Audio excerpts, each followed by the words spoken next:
This is a bike that I've waited a long time to test. The new Speed Twin from Triumph. And this bike shares the same 270-degree crank 1200 motor with the Thruxton R. Doesn't have the Olens, but it does have the Brembos. And actually, it's equipped with really sticky rubber. And I've got to say, it's probably 4 or 5 kilos lighter even than the Thruxton R.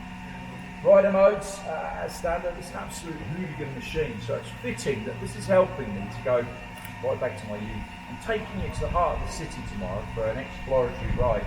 And it's also fitting to film this here at Sloane Helicopters, because this is where I've misspent most of my youth in my life, the last 20 years, because I'm obsessed with flying helicopters. My passion.